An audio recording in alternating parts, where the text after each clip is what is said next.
Hello, guys. This is Sebastian Applebaum coming to you here from South Florida, and today I'm going to do something a little bit different. I'm going to go ahead and talk about something that fills me out so much, and it's the God Memorandum. This is actually, I'm going to talk about chapter 9, which is called, the greatest miracle in the world, and it's done by O.G. Mandino. And I'm going to go ahead and read this letter that God wrote to me. So I'm going to do this now. So this is what the letter says. Take counsel. I hear you cry. It passes through the darkness, filters through the clouds, mingles with starlight, and finds its way to my heart on the path of a sunbeam. I have anguished over the cry of a hare choked in the nose of a snare, a sparrow tumbled from the nest of its mother, a child thrashing helplessly in a pond, and a son shedding his blood on a cross. Know that I hear you. Also be at peace, be calm. I bring this relief for your sorrow, for I know it cost and its cure. You weep all of your children's dreams that have vanished with the years. You weep for all your self-esteem that has been corrupted by failure. You weep for all your self-esteem that has been corrupted by failure. You weep for all your potential that has been battered for security. You weep all your talent that has been wasted through misuse. You look upon yourself with disgrace, and you turn in terror from the image you see in the pool. Who is the mockery of humanity staring back at you, bloodless eyes of shame?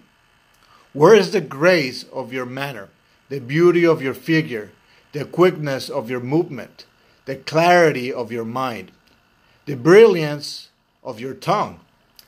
Who stole your goods?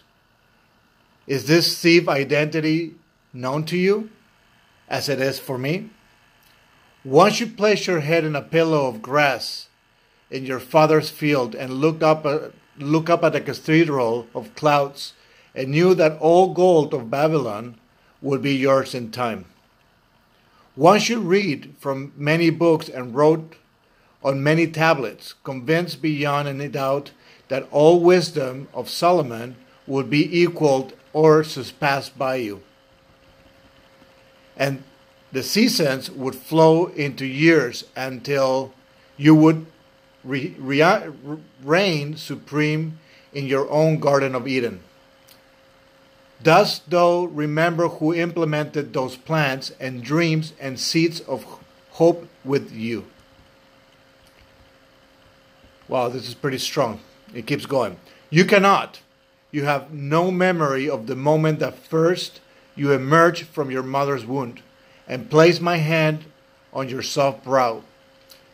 And the secret is whispered in your small ear when I bestowed my blessing upon you. Remember our secret. You cannot.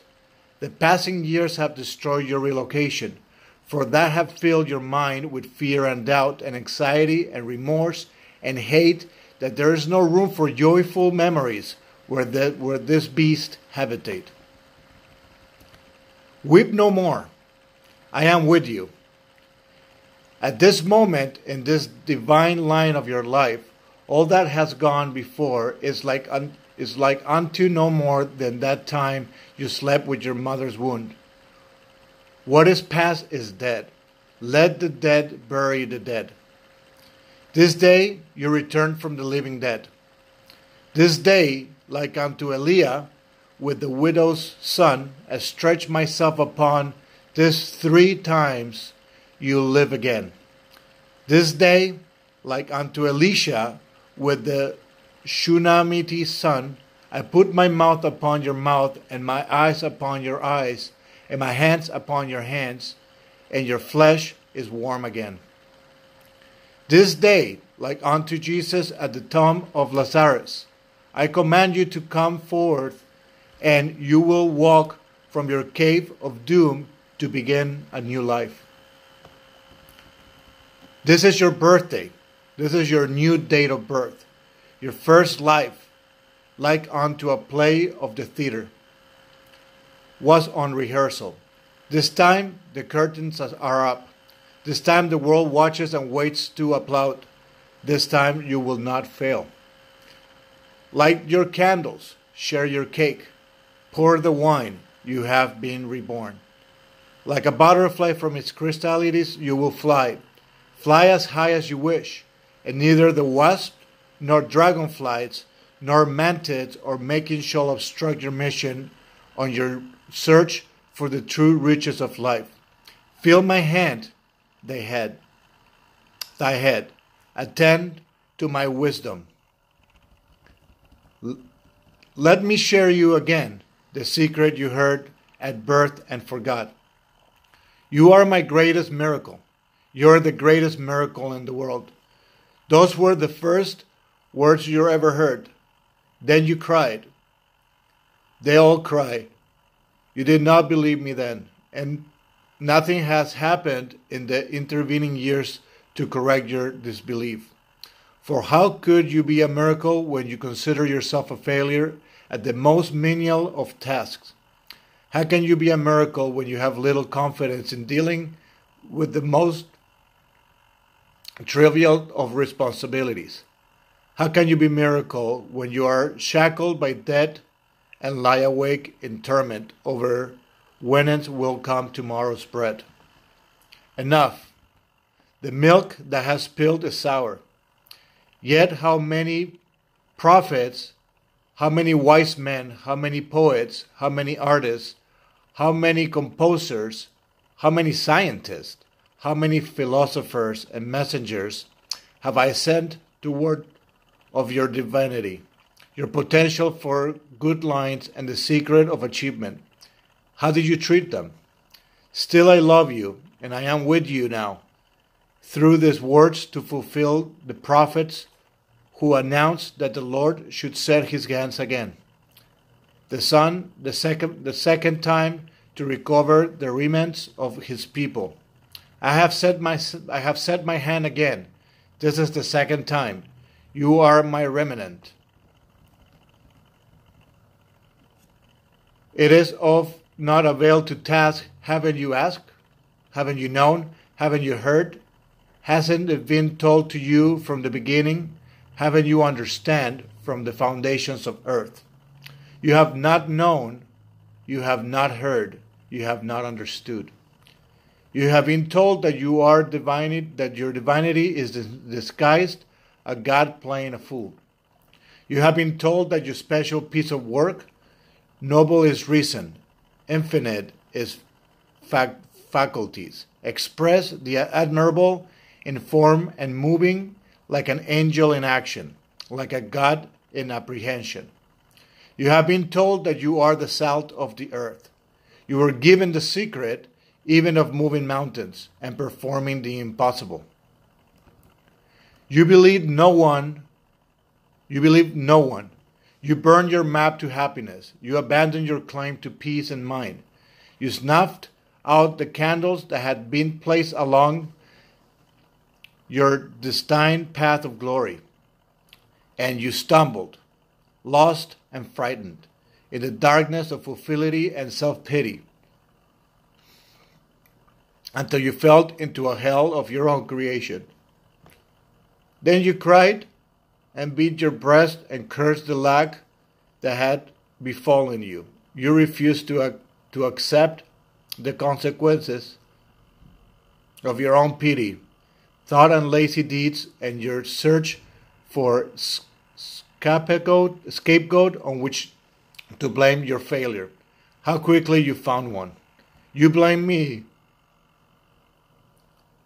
You cried that your handicap, your mediocrity, your lack of opportunity, your failures were the will of God.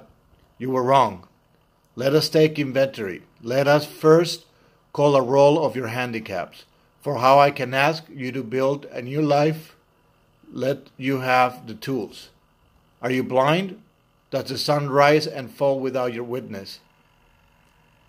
No, you can see, and the 100 million receptors I have placed in your eyes enable you to enjoy the magic of leaf, a snowflake, a pond, an eagle, a child, a cloud, a star, a rose, a rainbow, and the look of love.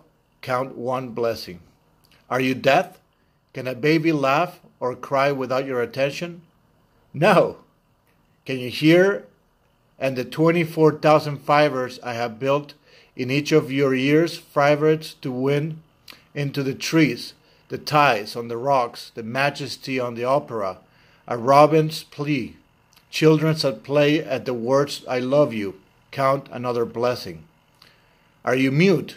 Do your lips move and bring forth only spittle? No, you can't speak, as can no other of the creatures, and your words can calm the angry, uplift the despondent, goad the quitter, cheer the unhappy, warm the lonely, praise the worthy, encourage the defeat, teach the ignorant. And I say, I love you. Count another blessing. Are you paralyzed? Does your helpless form despoil the land? No, you can move. You are not a tree condemned to a small plot while the wind and the world abuses you. You can stretch and run and dance and work. For within you have a designed 500 muscles, 200 bones, and 7 miles of nerve fiber, all synchronized by me to do your bidding. Count another blessing. Are you involved and unloving? Does loneliness engulf you night and day?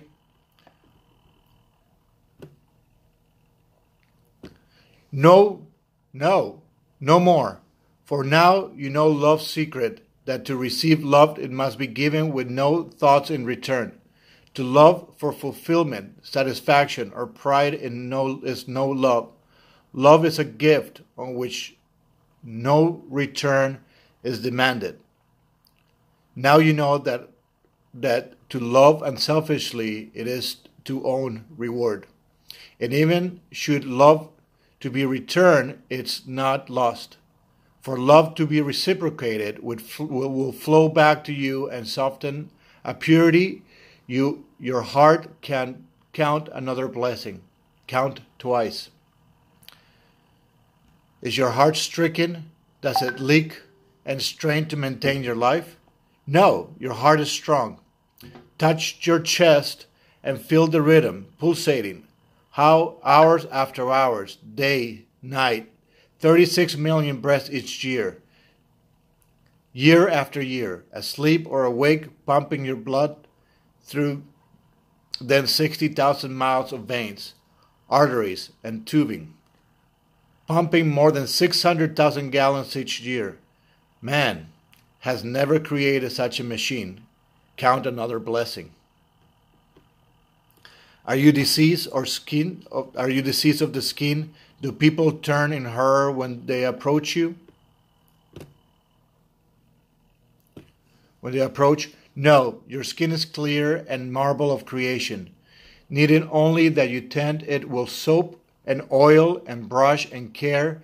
In time, all steals with tarnish and rust, but not your skin. Eventually, the strongest of metals will wear with use, but not that layer that I have constructed around you. Constantly, it renews itself. Only cells replaced by new, just as the old you is now replaced by the new. Count another blessing. Are your lungs befouled? Does your breath of life struggle to enter your body? No.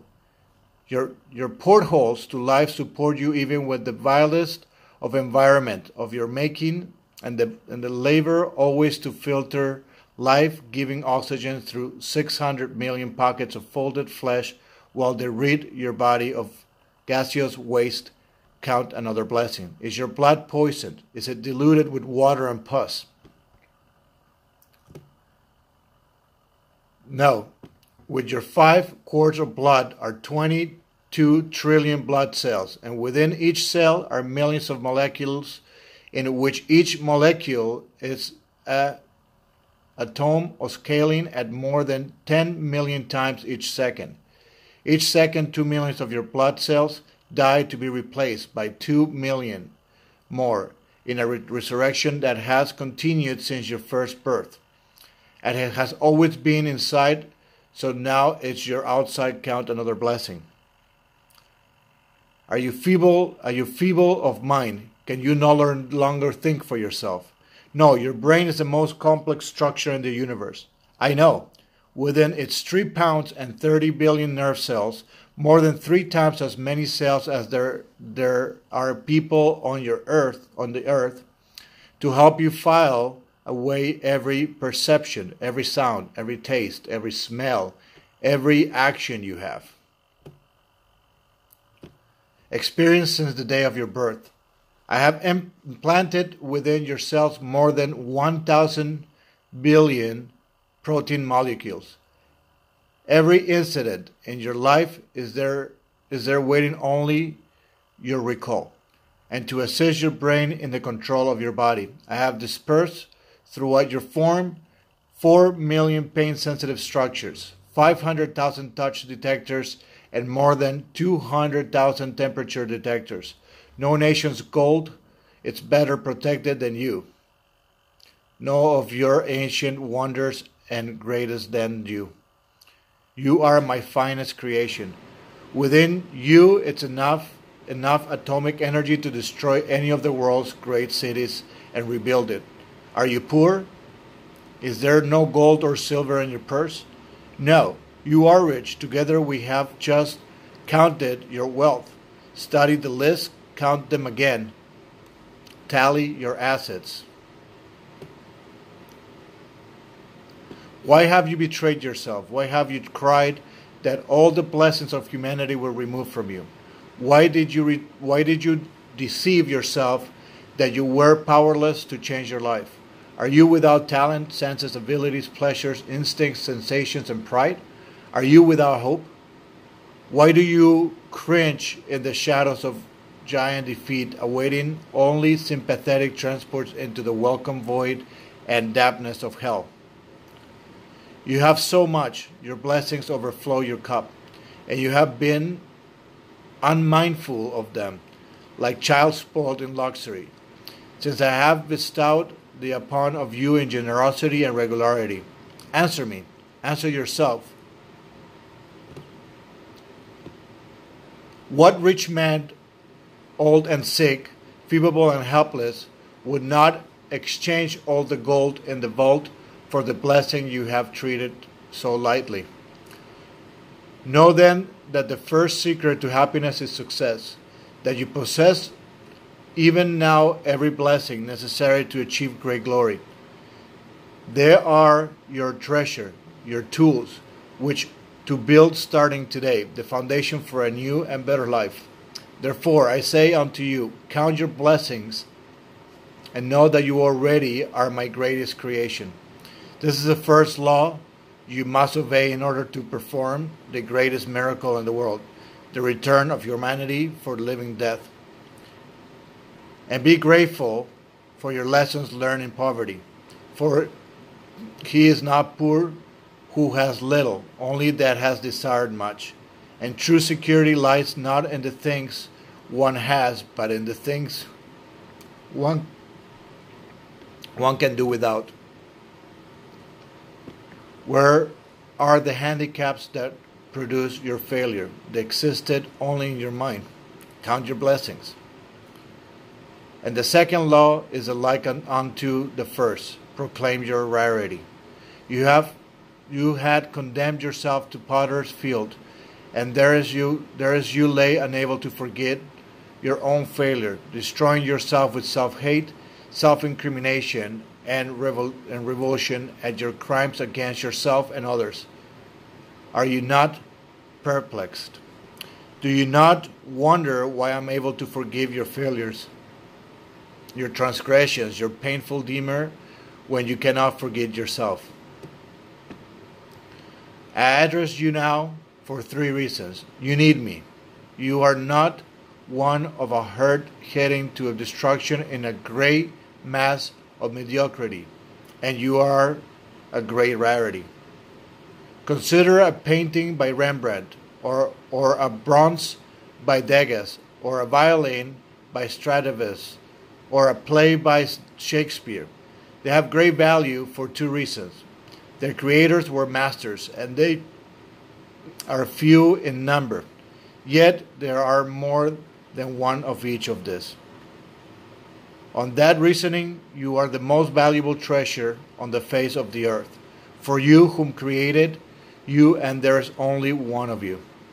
Never in all on the 70 billion humans who have walked this planet since the beginning of time has there been anyone exactly like you. Never until the end of time will there be another such as you. You have shown your knowledge and appreciation of your own uniqueness, yet you are the rarest thing in the world. From your Father, in the moment of supreme law, flowed countless seeds of love, more than 400 million in number. All of them, as they swarmed within your mother, gave up the ghost and died, all except one, you.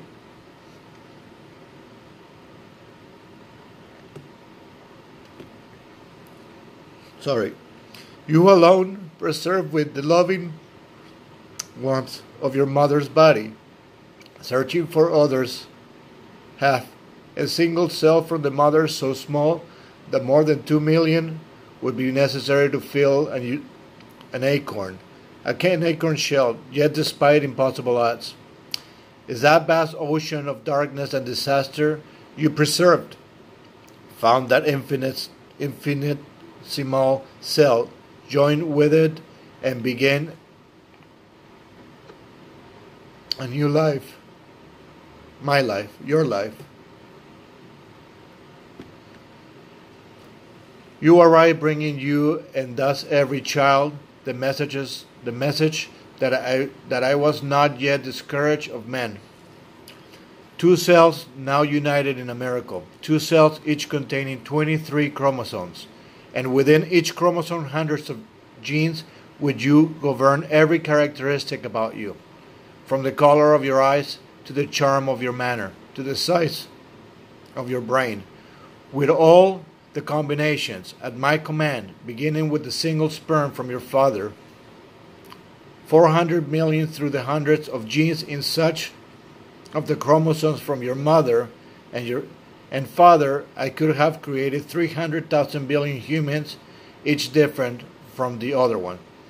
But who did I bring forth? You. One of a kind, rarest of the rare, a priceless treasure possessed of qualities in mind and speech and movement, appearance and actions, as no other who has ever lived, lives or should live. Oh, I lost something here. Sorry.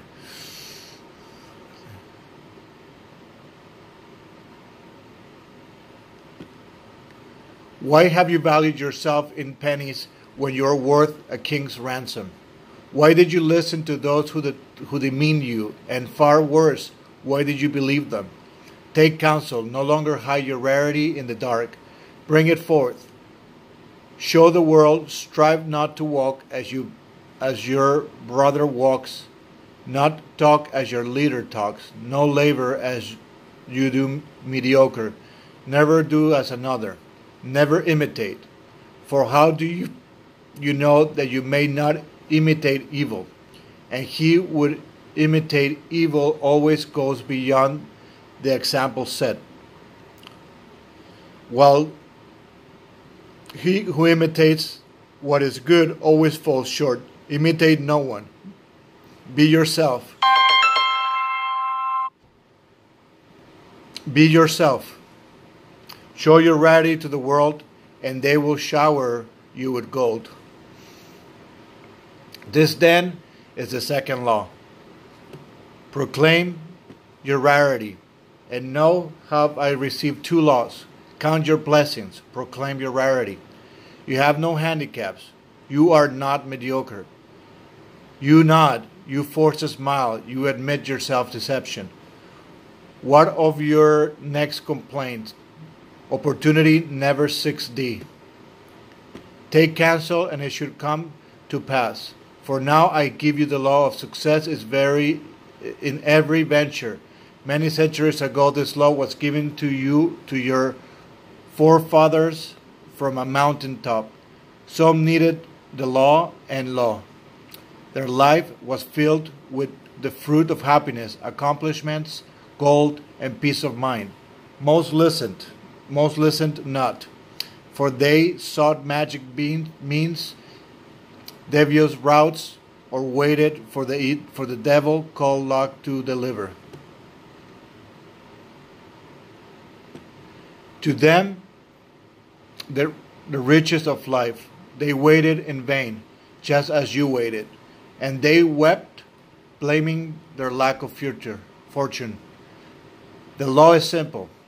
Young or old, pauper of king, white or black, male or female, all can use the secret to their advantage.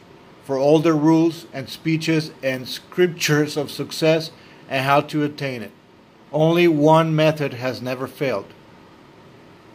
Whomsoever shall compel ye to go with him 1 mile, go with him 2. This then is the third law, the secret that will produce riches and acclaim beyond your dreams. Go another mile. The only certain means of success is to render more and better service than is expected of you.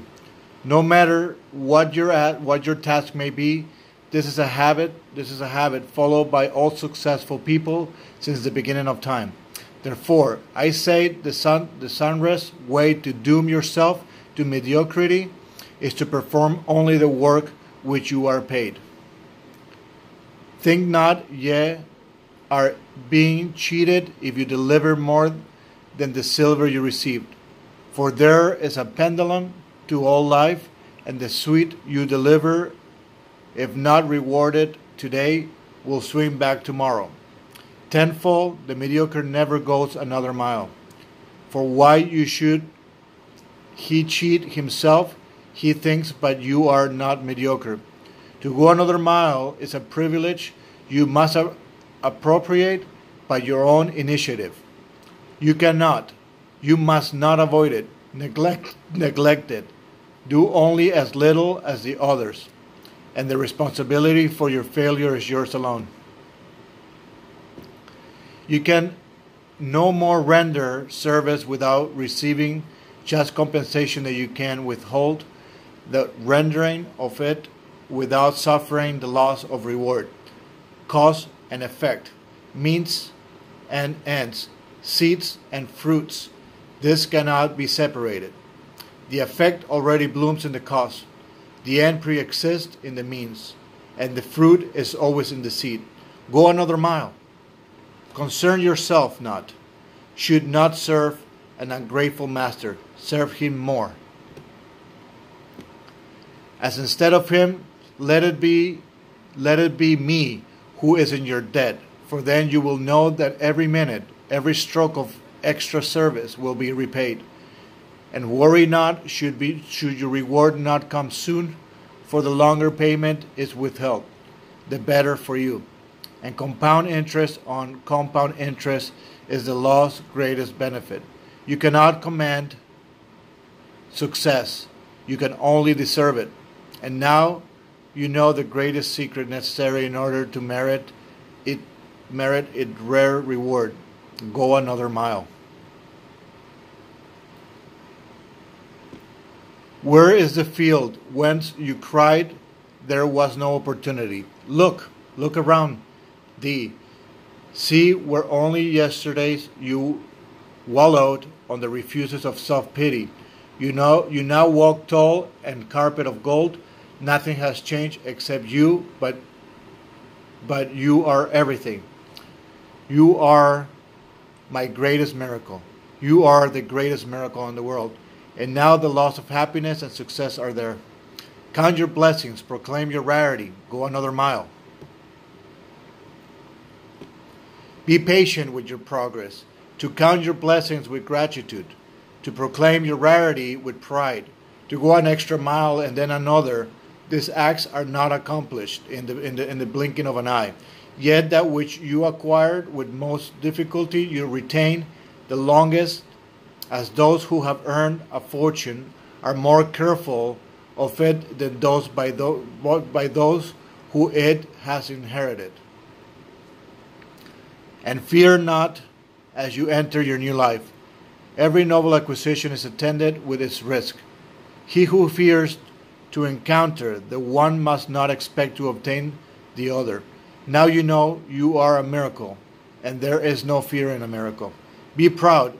You are not the monetary whim of a careless creator experimenting in the laboratory of your life. You are not a slave of forces that you cannot comprehend. You are a free manifestation of no force but mine, of no love but mine. You were made with a purpose. Feel my hand. Hear my words. You need me. I need you. We have a world to rebuild. And if it's requested a miracle, what is that to us? We are both miracles, and now we have each other. Never have a loss of faith in your since the day when I first spun you from a giant wave and tossed you helplessly on the sand. As you measured time, that was more than 500 million years ago. There were many models, many shapes, many sizes, before I reached perfection in you more in 30,000 years ago. I have made no further efforts to improve on you in all these years. For how you could one improve one miracle? You were a marvel to behold, and I was pleased. I gave you this world and nomination over it. Then to enable you to reach your full potential, I placed my hand upon you. Once more, and endowed you with powers unknown to any other creatures in the universe, even unto this day. I gave you the power to think. I gave you the power to love. I gave you the power to will. I gave you the power to laugh. I gave you the power to imagine. I gave you the power to create. I gave you the power to plan. I gave you the power to speak. I gave you the power to pray. I gave you the power to heal. My pride in you knew no bounds. You were my ultimate creation, my greatest miracle, a complete living being. One who can adjust to any climate, any hardship, any challenge. One who can manage his own destiny without any interference from me. One who can translate a sensation of perception not by instinct, but by those and deliberations into whether actions is best for himself and all humanity. Thus, we come to the fourth law of success and happiness. For I gave you one more power, a power so great that not even my angels possess it. I gave you the power to choose. With this gift, I place you even above my angels, for angels are not free to choose sin. I gave you complete control over your destiny. I told you to determine yourself, your own nature in accordance with your own free will, neither heavenly nor earthly in nature. You were free to fashion yourself in whatever form you preferred. You had the power to choose to degenerate into the lowest forms of life, but you also had the power at your soul's judgment to be reborn into the higher forms which are divine. I have never withdrawn you great power, the power to choose. What have you done with the tremendous force? Look at yourself. Think of the choices you have made in your life and recall. Now those bitter moments when you would fall to your knees and only you had the opportunity to choose again. What is the past is the past. And now you know the fourth great law of happiness and success. Use wisely your power of choice Choose to love rather than hate. Choose to laugh rather than cry. Choose to create rather than destroy. Choose to preserve rather than quit. Choose to praise rather than gossip. Choose to heal rather than wound. Choose to give rather than steal. Choose to act rather than procrastinate. Choose to grow rather than rot. Choose to pray rather than curse. Choose to live rather than die. Now you know that your misfortunes were not my will, for all the powers were vested in you, and the accumulation of deeds and thoughts which place you on the refuse of humanity were your doing, not mine. My gifts of power were too large for your small nature. Now you have grown tall and wise, and the fruits of the land will be yours. You are more than a human being. You are a human becoming. You are capable of great wonders. Your potential is unlimited. Who else among my creatures have mastered fire? Who else among my creatures have conquered gravity, has pierced the heavens, has conquered disease and pestilence and drought? Never demean yourself again. Never settle for the crumbles of life. Never hide your talents from this day hence. Remember the child who says, "When I am a big boy," but what is that?